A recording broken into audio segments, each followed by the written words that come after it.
Indian Princess, the exclusive store for women. Fashion starts from $399 only. No compromise. உங்க சைடுலயும் எங்க சைடுலயும். GT Holidays, South India's #1 travel brand. MR Motion Pictures தயாரிப்பில் சாம் இயக்கத்தில் வெளியாகும் YOLO September 12 முதல் உங்கள் அபிமான திரையரங்குகளில். நவோனியா கூட்டம் அப்படிங்கிறது வந்து ஜார்க்கண்ட்லேயும் வெஸ்ட் பெங்கால்லையும் வந்து வசிக்கிற ஒரு கிரிமினல் ட்ரைப்ஸ். அவங்கள வந்து நம்ம வந்து தமிழ்நாட்டில் பெருசாக அறியப்படாமல் இருந்தாங்க. இவங்க குறிப்பாக வந்து மும்பை, டெல்லி போன்ற இடங்களில் தான் இவங்க அதிக கைவரிசை காட்டியிருக்காங்க. சென்ட்ரல் ரயில்வே ஸ்டேஷன்லையும் எக்மோர்லையும் வந்து அதிகமாக வந்து செல்ஃபோன்களும் கடந்த 2-3 வருஷமாக அவங்க பண்ணிட்டு இருக்காங்க. குறிப்பாக சார் இந்த பீகார்காரங்க மாதிரி ஜார்க்கண்ட்காரங்க, கல்கத்தாக்காரங்க ரயில் வந்து இறங்கும் போதெல்லாம் வந்து 10-20 பேர் கூட்டமாக வந்து இப்படி அலைமோதுற மாதிரி நடிப்பானுங்க சார். அப்போ பார்த்தா ஒரு செல்ஃபோன் மிஸ்ஸிங் அல்லது ஒரு பர்ஸ் மிஸ்ஸிங், ஒரு செயின் மிஸ்ஸிங் ஆகிடும். ட்ரெயினில் ஜனங்க கூட்டமாக நெருக்கத்தில் ஏற போகிறாங்க பார்த்தீங்களா, கடைசி நேரத்தில் ஏறுறாங்க அல்லது இறங்கும் போது இவங்க இடம் பிடிக்க போகிற மாதிரி உள்ள நுழைவாங்க பார்த்தீங்களா, அந்த இடத்த டார்கெட் பண்ணி அவங்க வந்து இப்படி கிராஸ் ஆகும்போது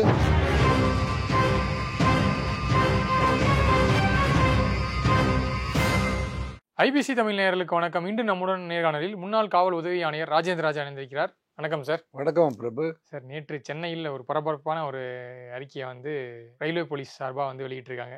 என்னன்னா, நவோனியா அப்படின்ற ஒரு திருட்டு கும்பல் வந்து சென்னையில் வந்து இறங்கியிருக்காங்க. அவங்க என்னன்னா ரயில் நிலையங்களில் கூட்டமான இடங்களில் வந்து பாயிண்ட் அவுட் பண்ணி அங்கே இருக்க பொதுமக்கள்கிட்ட இருந்து பணத்தையோ நகைகளையோ வந்து கொள்ளடிச்சிட்டு போயிடுவாங்க. அவங்க அந்த கும்பலை சேர்ந்த ஒரு 4 பேரை வந்து கைது பண்ணியிருக்கோம். ஸோ பொதுமக்கள் பொது இடங்களில் இருக்கும்போது எச்சரிக்கையாக இருக்குன்னு சொல்லிட்டு ஒரு அறிக்கை கொடுத்துருக்காங்க. சொல்லுங்கள் சார், யார் இந்த நவோனியா கும்பல், எப்படி இவங்க திருடுறாங்க? ஏன்னா 1 மாதத்துக்கு மேலே அவங்க அடுத்தடுத்த இடத்துக்கு ஷிஃப்ட் ஆகிட்டே இருப்பாங்கன்னு சொல்லிட்டு அந்த அறிக்கையில் குறிப்பிட்டிருக்காங்க. யார் சார் இவங்க? நவோனியா கும்பல் அப்படிங்கிறவங்க வந்து நம்ம ஏற்கனவே பார்த்துருக்கோம் பார்த்தீங்களா. ஏற்கனவே வந்து சட்ட கொள்ளையர்கள் பீகார்லேருந்து வந்திருக்காங்க, அவங்கள பார்த்துருக்கோம்.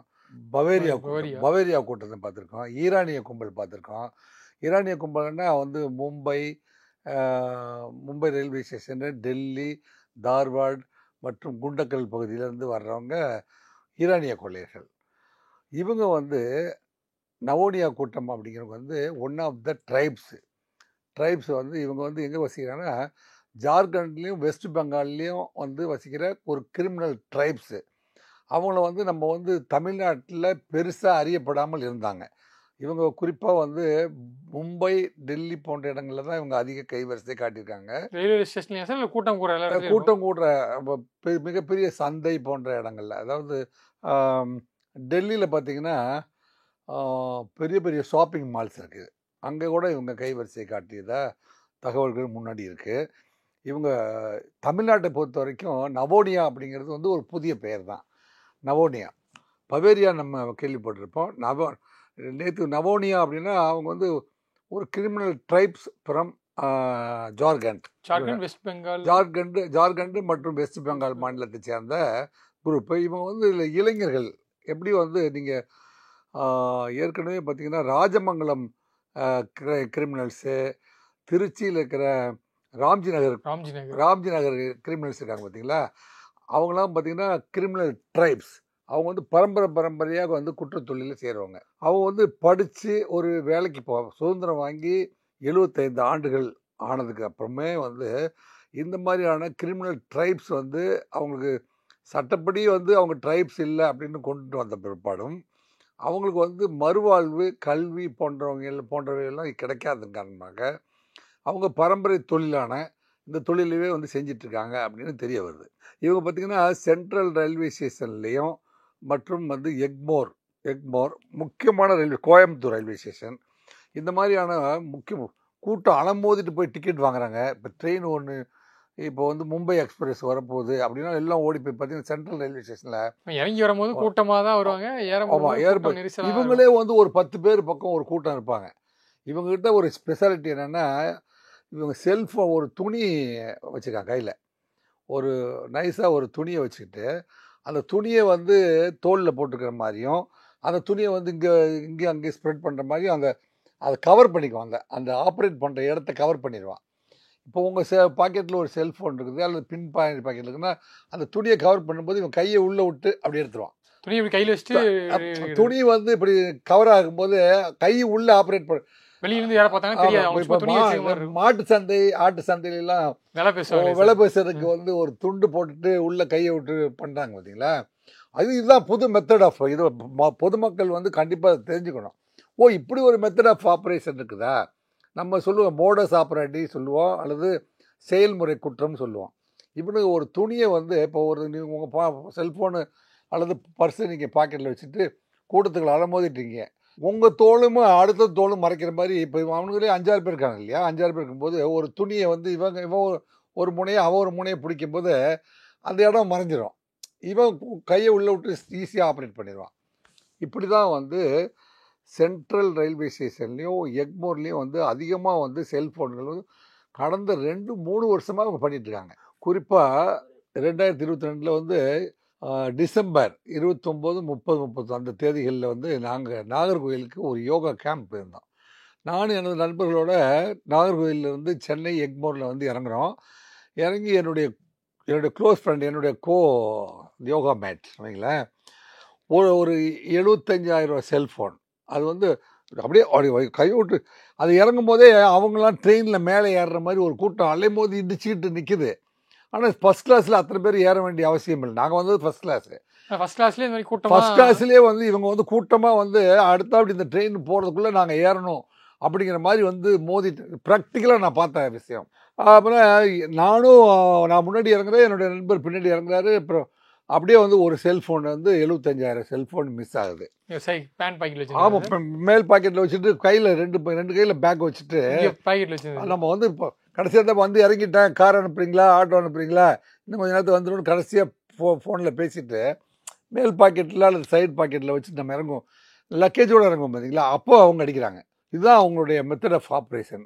அப்போ நாங்கள் வந்து இறங்கினோடனே அந்த கூட்டத்துக்குள்ளே மிஸ் ஆகிடுறாங்க. மிஸ் ஆகிட்டு அங்கே வந்து சேகர் அப்படின்ட்டு ஒரு இன்ஸ்பெக்டர் இருக்கார். உடனே செல்ஃபோன் மிஸ்ஸிங். அங்கே இருக்கிற ரயில்வே ஸ்டேஷனில் சார், அந்த கடைக்காரங்களும் சொல்கிறாங்க, எக்மோர் ரயில்வே ஸ்டேஷனில் சொல்கிறாங்க, சார் இந்த பீகார்காரனுங்க மாதிரி ஜார்க்கண்டுக்காரங்க கல்கத்தாக்காரனுங்க ரயில் வந்து இறங்கும் போதெல்லாம் ஒரு 10-20 பேர் கூட்டமாக வந்து இப்படி அலைமோதுற மாதிரி நடிப்பானுங்க சார். அப்போ பார்த்தா ஒரு செல்ஃபோன் மிஸ்ஸிங் அல்லது ஒரு பர்ஸ் மிஸ்ஸிங், ஒரு செயின் மிஸ்ஸிங் ஆகிடும். இது நாங்களும் எத்தனையோ முறை வந்து ரயில்வேயில் சொல்லியிருக்கிறோம். வந்து அவங்க யாருன்னு பிரித்து பார்க்க மாட்டேங்கிறாங்க. இல்லை ஒரு பிளாட்ஃபார்ம் டிக்கெட்டு வாங்கிட்டு கூட 10 டிக்கெட் பிளாட்ஃபார்ம் டிக்கெட் வாங்கிட்டு ஒரு ஆள் வழி அனுப்புகிற மாதிரி உள்ளே வந்திருப்பானுங்க. கேட்டால் பிளாட்ஃபார்ம் டிக்கெட்டும் அவங்க வழியில் இருக்கும். சந்தேகம் பட முடியாது. பிளாட்ஃபார்ம் டிக்கெட்டுக்கும் எங்கள் ஊருக்காரர் ஒருத்தர் ஊருக்கு போகிறாரு, அவரை வழி அனுப்புவாருன்னு அந்த மாதிரி இருப்பானுங்க. பயணிகள் மாதிரி அவனுக்கு வந்து கையில் பேக்ஸ் வச்சுருப்பானுங்க, இந்த ஏர் பேக் மாதிரி போட்டுக்கிறாங்க இல்லையா. ஸோ அது மாதிரி பேக்லாம் போட்டு லக்கேஜ் அவங்களுக்கு ஒரு லக்கேஜ் இருக்கிற மாதிரி. அவங்க என்ன ஒரு பெரிய ஸ்பெஷாலிட்டி என்னென்னா, அந்த செல்ஃபோன் இப்படி அடித்த உடனே அல்லது பர்ஸ் அடித்த உடனே அது கடைசி மேனுக்கு பாஸ் பண்ணிடுவானுங்க. பாஸ் பண்ணிட்டு போயிட்டு அந்த பக்கத்தில் தூரம். ஆமாம், மற்றவங்களும் அப்படியே யாரும் ஓட மாட்டாங்க. செல்லு மட்டும் அல்லது திருட்டு பொருளை மட்டும் பாஸ் பண்ணால் அது 8வது நாள் தனியாக இருக்கிற அவன் அதை வாங்கிட்டு வேறு ட்ராக் போயிடுவான். அப்போ இங்கே நம்ம பிடிச்சி விசாரித்தாலும் வந்து இப்போ போலீஸ் இப்போ நாங்கள் அன்னைக்கு 1/1/2023 1ஆம் தேதி காலையில் 2003 ஃபஸ்ட்டு எஃப்ஐஆர் வந்து எக்மோர் போலீஸ் ஸ்டேஷனில் போய் நாங்கள் தான் போட்டோம். நான் தான் கம்ப்ளைண்ட்டை லாட்ஜ் பண்ணேன். அங்கே இருக்கிற இன்ஸ்பெக்டரு வந்து ஸ்பாட்டுக்கு பார்க்குறாரு, வர்றாரு வந்து இந்த இடத்துல ஏற்கனவே இப்படிலாம் ஒரு தகவல் இருக்குது அப்படின்னு சொல்கிறாரு. ஆனால் இந்த ரயில்வே ப்ரொடெக்ஷன் ஃபோர்ஸில் வேலை பார்க்குற இன்ஸ்பெக்டர்ஸ் வந்து இவங்களாம் வந்து எங்கே போய் தங்குவாங்க. இப்போ ரயில்வேக்குள்ளே நடக்கிற அவர் அடுத்தாப்படி டி நகரில் ஒரு கம்ப்ளைண்ட் வந்திருக்குது, அல்லது சிந்தாதிரிப்பேட்டில் ஒரு கம்ப்ளைண்ட் வந்திருக்குது, இந்த பக்கம் ஒரு கம்ப்ளைண்ட் வந்து இதுக்குள்ளேயே தான் அவங்க பார்க்குறாங்களோ இல்லையா. அவங்க வந்து நம்ம ஜூரிஸ்டிக்ஷன் விட்டு வெளியில் போய் அவங்க விசாரிக்கிறதுக்கு போகிறதில்ல அதிகமாக யூஸ்ஃபுல்லாக. இப்போ இந்த நேற்று கண்டுபிடிச்சி 4 பேர்த்த கைது பண்ணியிருக்காங்க பார்த்தீங்களா. அவங்க 4 பேர்த்தையும் வந்து கண்டுபிடிச்சதே வந்து பார்த்திங்கன்னா, இந்த அக்யூஸ்டு வந்து மெரினா பீச் கடற்கரையில் போய் சுற்றிட்டு இருக்கும்போது இவங்களை டேலி பண்ணி காணா போன செல்ஃபோனு அது வந்து எங்கே வந்து டவர் கிடைக்குதுங்கிறப்பாரு. ஸோ இவங்களாம் வந்து இங்கே திருடின பொருட்களை அப்படியே வந்து இங்கே கை மாற்றி விடுறதும், செல்ஃபோனை வந்து பழைய செல்ஃபோன் கடைகளில் போய் வந்து விற்பனை செஞ்சு அந்த பணத்தை வந்து ஊருக்கு அனுப்பிடணும். செல்ஃபோன் திருடு தானே அப்படின்ட்டு தமிழ்நாடு காவல்துறையில், அதுவும் இல்லாமல் தமிழ்நாடு காவல்துறை மட்டும் அல்லாமல் இது வந்து director general of police, commissioner of police, இதில் இப்போ ரயில்வேயில் வந்து டிஜிபியாக இருக்கிற திரு பன்னிய பெருமாள் டிஜிபி அவர்கள், IGP Babu, SP mister Eswaran இருக்காங்க. இவங்க எல்லாருக்குமே வந்து நம்ம ஊடகத்தின் வாயிலாக என்ன கேட்டுக்கிறோம் அப்படின்னா, இவங்கெல்லாம் வந்து இந்த மாதிரியான திருடர்கள் இருக்காங்க இல்லையா, இந்த மாதிரி திருடர்களை வந்து எஃப்ஐஆர் போடுறதில்ல. செல்ஃபோன் தானே, அதுக்கு எஃப்ஐஆர் போட வேண்டாம், செல்ஃபோன் கிடைக்காது, சிஎஸ்ஆர் மட்டும் போட்டு சிஎஸ்ஆர் மட்டும் போட்டு விட்டுருங்க அப்படின்னா இந்த குற்றம் வந்து வளர்ந்துட்டே இப்போ நான் வந்து 2023 1/2023 எக்மோர் ரயில்வே ஸ்டேஷன் காவல் நிலையம், என்னங்க டிஆர்பி காவல் நிலையத்தில் ஃபர்ஸ்ட் எஃப்ஐஆர் நான் வந்து ரெக்கார்டோட சொல்கிறேன். இது வழக்கு பதிவு, அது எஃப்ஐஆரே போடுறதுக்கு அவங்க முன் வரல. கிட்டத்தட்ட 2 மணி நேரம் போராடி தான் ஒரே ஒரு எஃப்ஐஆரை இது நான் போயிருக்கிறதுனால எஃப்ஐஆர் போட்டாங்க. அந்த எஃப்ஐஆர் போட்டதுக்கப்புறம் அவங்க வெளியில் போய் யாரையுமே விசாரிக்கலை. ஆனால் போலீஸ் ஸ்டேஷனில் இந்த மாதிரி ஃபோன் காணாமல் போய் ஃபஸ்ட்டு சொல்லும் போது ஒரு சிலர் சொல்கிறது என்னன்னா, அங்கேருந்து உங்கள் பொருளை நீங்கள் தாங்க பத்திரமா பார்த்துக்கணும், நீங்கள் என்னங்க நீங்கள் இப்போ அஜாக்கிரதையா தெஃப்ட் தானே. இதில் வந்து இந்த சைக்கிள் தெஃப்ட்டை வந்து அதில் நம்பர் இருக்காது சார், அது ஒரே கலரில் நிறைய சைக்கிள் இருக்குங்க சார் அப்படின்னு போலீஸ் எஃப்ஐஆர் போடாமல் விடுறதும், செல்ஃபோன் வந்து டவர் கிடைக்கலன்னா போயிடும் சார், நீங்கள் பத்திரமா வச்சுக்கோணும் சார் அப்படின்னு இவங்க வந்து நீங்கள் அறிவுரை சொல்கிறக்கூடிய ஏஜென்சி அல்ல காவல்துறை. செல்ஃபோனை வந்து கண்டிப்பாக வந்து எஃப்ஐஆர் போட்டு அவனை வந்து ஒரு சில பேர் கேட்டகரி இந்த மாதிரியான மோடஸ் ஆப்பரண்டியில் இவங்க திருடுவாங்க. இவங்க வந்து ஜார்க்கண்டு வெஸ்ட் பெங்காலை சேர்ந்தவங்க குரூப்பாக வந்து 6 பேர் 8 பேர் சேர்ந்த கூட்டமாக வர்றாங்க, பேக் மார்க்கெட்டு ட்ராவலர்ஸ் மாதிரி வர்றாங்க, நீங்களாம் பாதுகாப்பாக இருங்க அப்படின்னு நேற்றுக்கு தான் சொல்கிறாங்க. ஆனால் இது 3 வருஷமாக நடந்துட்டு தான் இருந்துச்சு. ஆனால் இப்போ நேற்று தான் சார் சொல்லிங்க, இது மாதிரி இன்னும் நிறையா கும்பல் வந்திருக்கும். இது பழைய செய்தி. இது அதாவது 3 வருஷத்துக்கு முன்னாடியே நான் வந்து ஊடகத்திலேயே வந்து பேட்டி கொடுத்துருக்குறேன். பழைய செய்தி. இது நேத்தாவது அட்லீஸ்ட் வந்து இப்போலாம் எல்லா ரயில்வே ஸ்டேஷன்லையும் சிசிடிவி கேமரா இருக்குது. இப்போ இதில் என்னென்னா எஃப்ஐஆர் போட்டால் தான் இந்த மாதிரியான குற்றவாளிகள் யாருங்கிறத கண்டுபிடிக்க முடியும். அட்லீஸ்ட் இன்றைக்கி இந்த ஸ்டேஜ்லையாவது நவோனியான்னு ஒரு கூட்டம் சுற்றிட்டு இருக்காங்க அப்படின்னு காவல்துறையோட கண்களுக்கு அது வந்துருச்சே, அவங்க கேட்டகரைஸ் பண்ணிட்டாங்களேன்னு மகிழ்ச்சியாக இருக்குது. ஆனால் இவங்க 3 வருஷமாக பண்ணிகிட்டு இருந்தாங்க அப்படிங்கிறது எனக்கு தெரியும். நான் ஏற்கனவே பேட்டியும் கொடுத்துருக்கேன்.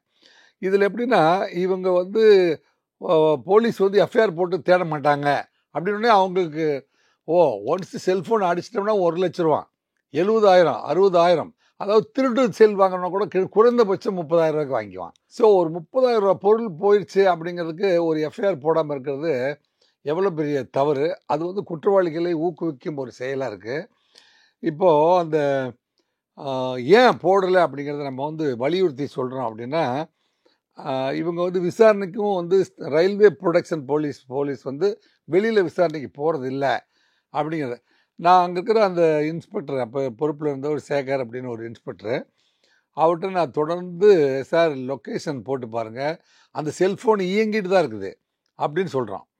அது வந்து தாஸ் பிரகாஷ் வழியாக போய் அப்படியே பூந்தமல்லி ஹை ரோடில் ட்ராவல் ஆகி எனக்கு அண்ணா நகர் வழியாக நான் ட்ராக் பண்ணி அண்ணா நகர் வழியாக அப்படியே வந்து ஆவடிக்கு போய் ஆவடியில் ஒரு அம்மன் கோயில் ஸ்ட்ரீட் அப்படிங்கிற இடத்துல என்னுடைய செல்ஃபோன் இருக்குது அப்படிங்கிறதையும் நானே ட்ரேஸ் பண்ணி சொல்லியாச்சு. இருந்தாலும் அந்த எக்மோர் ரயில்வே ஸ்டேஷனில் இருக்கிற இன்ஸ்பெக்டரு போய் அதை பிடிச்சிட்டு வர்றதுக்கு அவரால் முடியல. அவர் அதை வந்து கண்டுபிடித்து தரவும் இல்லை. என்ன காரணம் சார்? இது செல்ஃபோன் தானே அப்படின்றது ஒன்றா, இல்லை வந்து மேன் பவர் கம்மியாக இருக்கா? இல்லை, செல்ஃபோன் தானே அப்படின்னு ஒரு அசால்ட்னஸ் இருக்குது. ஆனால் செல்ஃபோன் ஒரு விலை உயர்ந்த பொருள். அதில் வந்து கான்டாக்ட்ஸ் இருக்குது, அதில் வந்து எத்தனையோ புகைப்படங்கள் இருக்குது, எத்தனையோ கட்டுரைகள், வெளியில் வந்து நம்ம நண்பர்கள் பாஸ் பண்ண விஷயங்கள், என்னங்க அவ்வளோ மேப்பு, லொக்கேஷனு, இவ்வளோ விஷயங்கள் வந்து அந்த செல்ஃபோனுக்குள்ளே அடங்கியிருக்கும். ஒரு செல்ஃபோன் மட்டும் போயிடுச்சுன்னா அவர் கிட்டத்தட்ட ஒரு ஹார்ட்டே போன மாதிரி அப்செட் ஆகிடுறாங்க ஒரு சில நண்பர்களை நான் பார்க்குறேன். சார் போன வாரம் ஒரு தடவை எனக்கு செல்ஃபோன் போய் கம்ப்ளீட் கான்டாக்ட் மிஸ்ஸிங் சார், அதுலேருந்து நான் ரொம்ப அதான் ஃபீல்ட் அவுட் ஆகிட்டேன் சார் சொல்லுவாங்க. அப்பேற்பட்ட முக்கியமான விஷயம்னா செல்ஃபோன் வந்து ஒவ்வொரு மனிதனுடைய ஹார்ட் மாதிரி ஆயிடுச்சு. இப்போ அப்பேற்பட்ட செல்ஃபோனை வந்து விலை உயர்ந்த செல்ஃபோன் தான் இப்போ எல்லாருமே. இப்போ உங்கள் செல்ஃபோன் விலை என்ன சொல்லுங்கள்? இது ஒரு 50,000 ரூபா. 50,000 ரூபாங்கிறது வந்து சாதாரணமான விஷயம் இல்லை. குறைந்தபட்சம் 50,000 ரூபாய் போனால் தான் ஒரு நாகரிகமான மனிதர் நல்ல செல்ஃபோனை பயன்படுத்த முடியும். அந்த கான்டாக்ட்ஸ் இப்போ இருக்கிற தரவுகளை சேகரிக்கிறதுக்கு குறைந்தபட்சம் 50,000 செல் வாங்க வேண்டியது. 50,000ங்கிறது 1,50,000 ரூபாய். இதுக்கு வந்து நாங்கள் எஃப்ஐஆர் போட மாட்டோம். சிஎஸ்ஆர் மட்டும் சிஎஸ்ஆர் மட்டும் கொடுக்குறோம், நீங்கள் வந்து டவரில் வந்து போடுறோம், நீங்கள் சைபர் கிரைமுக்கு போங்க, அங்கே போங்க இங்கே போங்க அப்படின்னு சொல்லிட்டு இதுக்கு வந்து வழக்குகள் முறையாக பதிவு செய்யாமல் இருக்கிறாங்க. அது நடைமுறையில் இருக்குது. சார் இப்போ இந்த கும்பலை பொறுத்த வரைக்கும் சொல்கிறாங்களே சார், ஒரு மாதம் மட்டும்தான் ஒரு லொக்கேஷன் இருப்பாங்க, அடுத்தடுத்து ட்ராவல் ஆகிட்டே இருப்பாங்க. இல்லை, அப்படி யாராவது சொல்லியிருந்தா அவர் அனுபவ குறைவாக சொல்கிறாருன்னு நான் கருதுகிறேன். எக்மோர் ரயில்வே ஸ்டேஷனில் இருக்கிற அந்த பிளாட்ஃபார்ம் கடை இருக்குது பார்த்தீங்களா, அந்த கடையில் போய் நீங்கள் நாளைக்கு போய் கேளுங்க, அங்கே கதையாக சொல்லுவாங்க. எங்கள் சென்ட்ரல் ரயில்வே ஸ்டேஷனில் இருக்கிற அந்த கடையெல்லாம் இருக்குது பார்த்தீங்களா, அவங்களும் சொல்லுவாங்க, ஓ இந்த பசங்க வந்து ட்ரெயினில் ஜனங்க கூட்டமாக நெருக்கத்தில் ஏற போகிறாங்க பார்த்தீங்களா, கடைசி நேரத்தில் ஏறுறாங்க, அல்லது இறங்கும்போது இவங்க இடம் பிடிக்க போகிற மாதிரி உள்ளே நுழைவாங்க பார்த்தீங்களா, அந்த இடத்த டார்கெட் பண்ணி அவங்க வந்து இப்படி கிராஸ் ஆகும்போது நம்மளும் வந்து நம்ம கான்சன்ட்ரேஷன் ஃபுல்லாக போய் கான்சன்ட்ரேஷன் பூரா வந்து ட்ரெயின் போகிறதுக்குள்ளே ஏறணும், அல்லது ட்ரெயின் மூவ் ஆகிற போது அதுக்குள்ளே நம்ம இறங்கணும் அப்படின்ட்டு லக்கேஜை லாஸ்ட் மினிட்ல கொண்டுட்டு அவங்க கிராஸ் பண்ணும்போது அவனை ஈஸியாக அடிச்சிடலாம். அது வந்து ஒரு துணியை லேசாக வந்து இப்படி விரிச்ச மாதிரி கொண்டு வந்து அவனோட அந்த சீனவே வந்து சிசிடிவி கேமராவில் இருந்தும் மற்றவங்க கண்களில் இருந்தும் அந்த சீனை வந்து மறைபொருளாக வச்சு அந்த இடத்துல வந்து அதை ஒரு நிமிஷத்தில் அடிக்கிறதுல கெட்டிக்காரர்கள். ஸோ இதுதான் வந்து இந்த நவோனியா கூட்டத்துடைய மோடஸ் ஆப்பரண்டி. நேற்றைய தினம் வந்து அந்த 4 பேரை கைது பண்ணியிருக்காங்க. அவங்ககிட்ட கன்ஃபெஷன் கேட்டாவே வந்து எத்தனை பேர் இதே மாதிரி வந்திருக்காங்க, எத்தனை வருஷமாக அவங்க இதை சக்ஸஸ்ஃபுல்லாக ஆப்ரேட் பண்ணாங்க அப்படின்னு அந்த டீம் அவங்கள நல்லபடியாக விசாரிக்கணும்னு நான் வந்து காவல்துறையை கேட்டுக்கொள்கிறேன். கண்டிப்பாக சார், கண்டிப்பாக சார். நேரம் ஒதுக்கி இந்த மாதிரி ஒரு திருட்டு கும்பல் இருக்குது, மக்கள் வந்து கண்டிப்பாக உஷாராக இருக்கணும். நம்ம என்னதான் வந்து இதன் மூலமாக மக்களுக்கு என்னென்னா, இது மாதிரி ரயில்வே ஸ்டேஷனுக்கு நம்ம டிக்கெட் எடுக்க போகும்போதும் ரயிலை விட்டு கடைசி நேரத்தில் இறங்கும் போதும் செல்ஃபோன்லாம் வந்து உள்ளே இருக்கிற பாக்கெட்லையோ அல்லது பேக்கோடைய ஜிப்புக்குள்ளேயே பத்திரமா வேல்யூபிள்ஸ் எல்லாம் வச்சுக்கிட்டு நீங்கள் போய் உங்கள் சீட்டை போய் ரீச் ஆகணும், அல்லது வந்து வண்டியை விட்டு கீழே வந்து ரீச் ஆகணும். கேர்லெஸ்ஸாக வச்சுட்டு இறங்காதீங்க, நீங்கள் பாதுகாப்பாகிருங்க அப்படிங்கிற செய்தியை நம்ம மக்களுக்கு சொல்லிடலாம். கண்டிப்பாக சார், ஒரு அவேர்னஸான ஒரு இன்டர்வியூவாகவும் அமையும். நேரம் ஒதுக்கி நிறைய தகவலை பகிர்ந்துட்டீங்க. நேரத்துக்கு நன்றி சார். நன்றி, வணக்கம். Indian Princess, the exclusive store for women. Fashion starts from $399 only.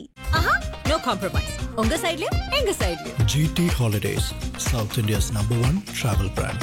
MR Motion Pictures தயாரிப்பில் சாம் இயக்கத்தில் வெளியாகும் யோலோ செப்டம்பர் 12 முதல் உங்கள் அபிமான திரையரங்குகளில்.